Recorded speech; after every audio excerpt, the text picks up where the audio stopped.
गांव के एक कोने में एक छोटी सी झोपड़ी में मीरा और काजल रहती थी। उनके माता पिता का देहांत उनके बचपन में ही हो गया था। एक दिन मीरा मंदिर से पूजा कर लौट रही थी। मीरा अब आ ही गई, तू इतनी देर से कहाँ थी? दीदी, मैं मंदिर से लौट रही थी। रास्ते में किसी बुजुर्ग का लौटा गिर गया था, तो मैं रुक कर उनकी मदद कर रही थी।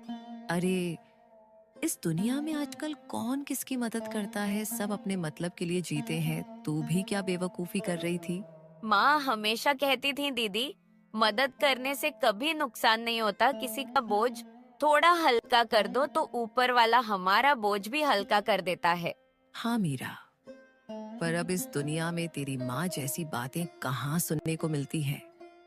अब तो लोगों को सिर्फ मतलब से मतलब है, न भावनाओं का कोई मोल है, न रिश्तों की कद्र। मीरा चुप हो गई और चुपचाप घर के अंदर आ गई। वही नीचे रखा हुआ संदूक जिसमें उसकी माँ की आखिरी यादें बसती थीं। उसकी नजर में आ गया उस पुरानी साड़ी को छूकर बोली, दीदी, आपको याद है ना माँ, यही साड़ी पहनकर हम दोनों से कहती थी, तुम दोनों एक दूसरे का सहारा बनना। मैं जानती हूँ माँ, आज भी वही शब्द दोहराता है, लेकिन क्या करूं? मैं चाहती थी कि तुझे इतना मजबूत बना दूं कि तू इस बेरहम दुनिया से अकेले भी लड़ सके।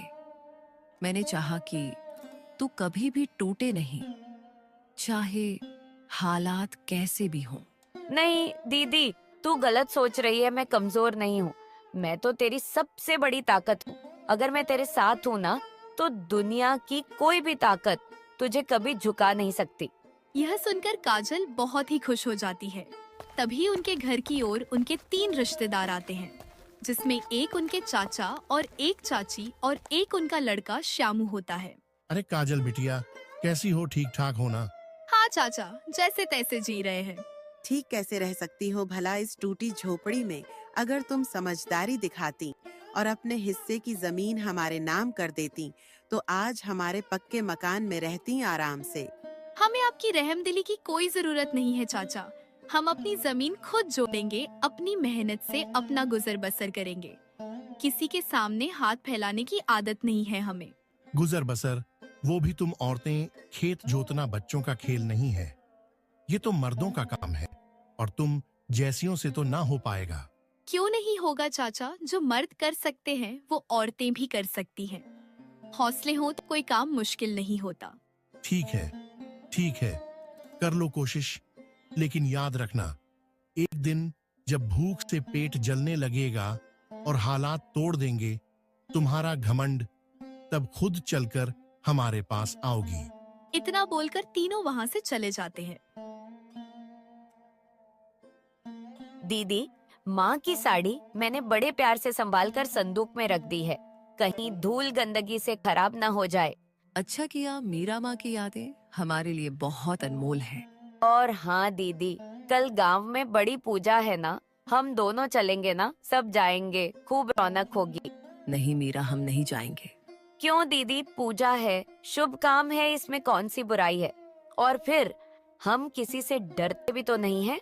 डर की बात नहीं मीरा, लोग बातें बनाते हैं, हमें देखकर ताने कसते हैं, फुसफुसाते हैं, हर कदम पर हमें नीचा दिखाने की कोशिश करते हैं।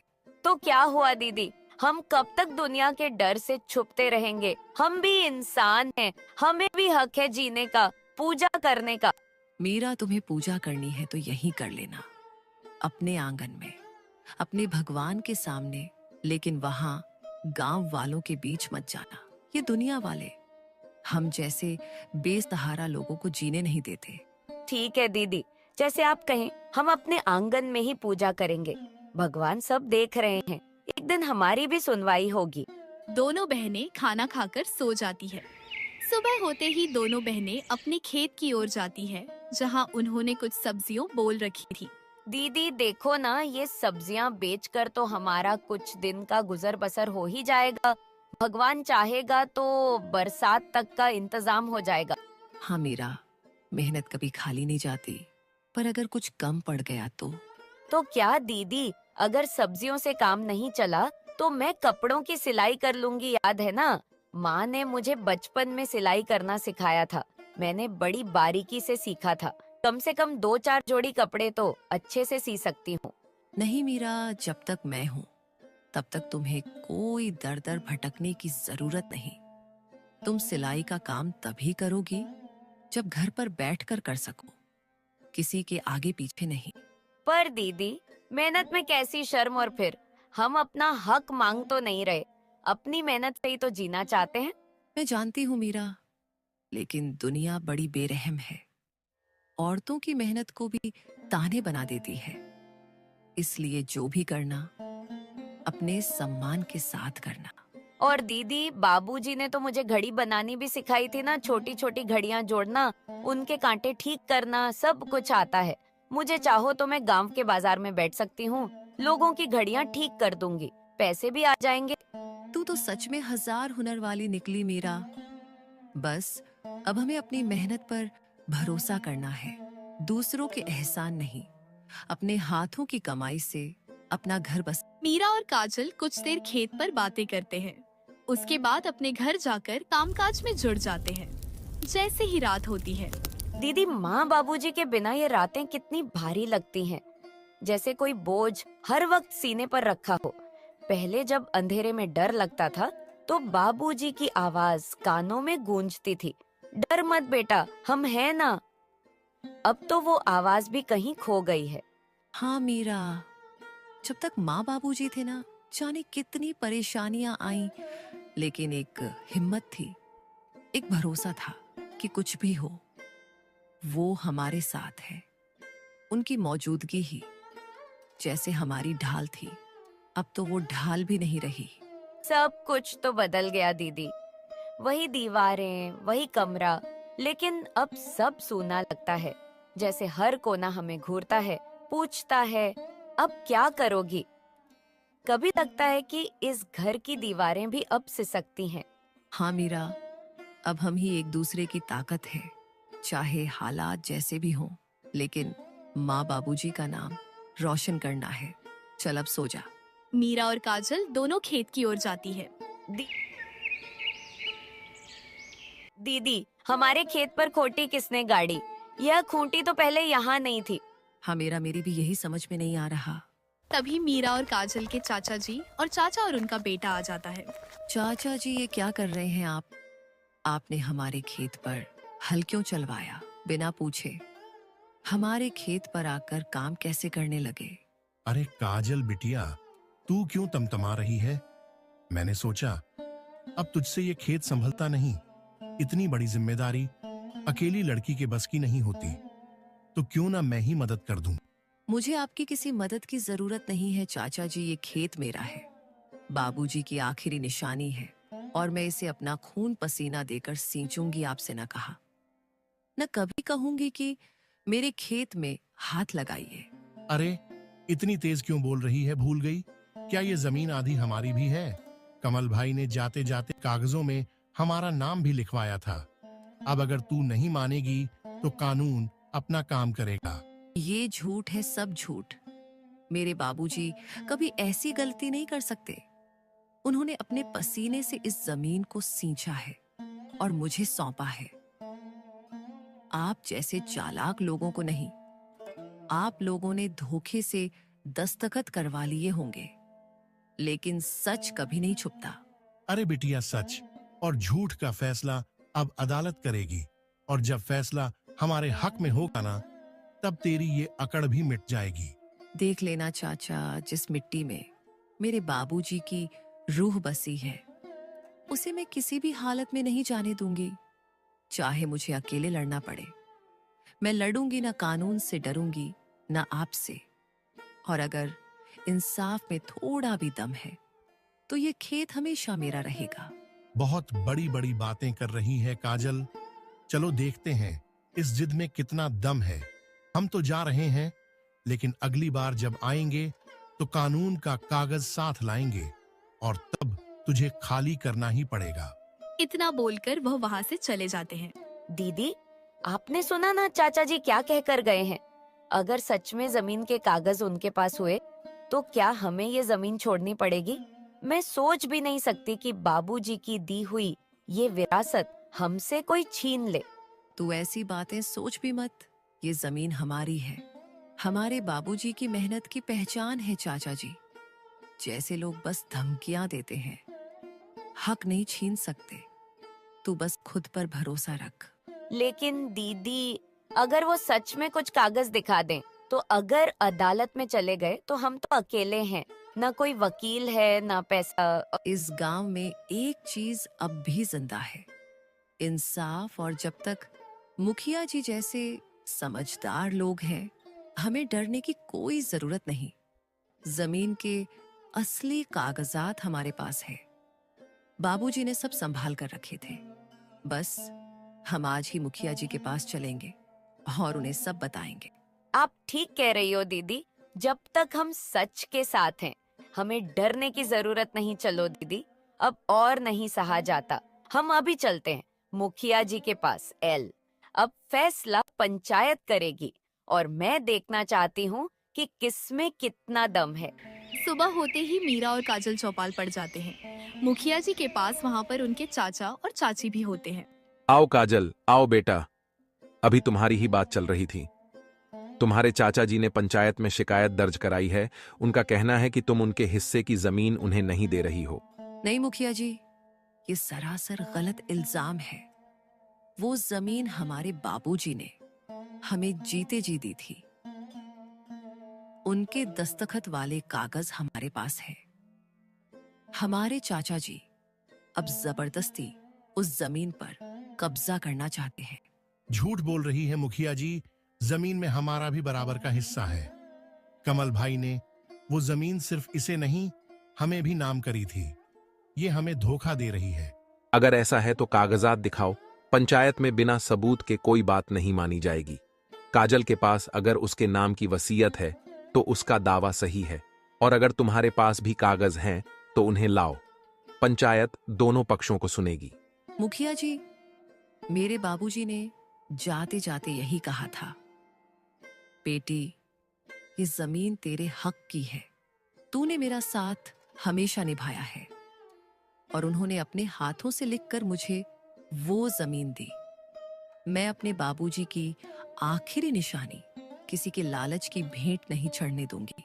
ठीक है, दोनों पक्ष अगले हफ्ते तक अपने अपने दस्तावेज लेकर पंचायत में हाजिर हों। अगर कोई झूठ बोलेगा तो पंचायत सख्त फैसला लेगी, और जो भी सच होगा उसका हक तुमने ये क्या कर दिया सरपंच जी को? क्या दिखाओगे? अब कागजात कहाँ हैं तुम्हारे पास? अगर तुमने कागजात नहीं दिखाए तो वो जमीन तो उन दोनों बहनें की हो जाएगी। अरे सोनाक्षी, मैं भी तो उनका चाचा हूँ। क्या मैं यूं ही हार मान जाऊंगा? देखते जाओ, वो जमीन मैं उन्हें छूने भी नहीं दूंगा। पर ये सब करोगे कैसे? मेरी तो कुछ समझ में नहीं आ रहा। वो बहुत चालाक हैं और लोग भी अब उनके साथ खड़े हो रहे हैं।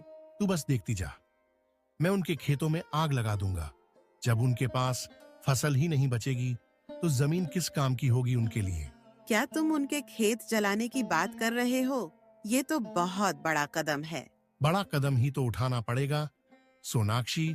जब उनके पास खेती नहीं रहेगी, जब पेट भरने को अनाज नहीं होगा, तब वो खुद हमारे पास मदद मांगने आएंगे, और उसी वक्त मैं उन्हें जमीन के बदले सौदा करने पर मजबूर कर दूंगा।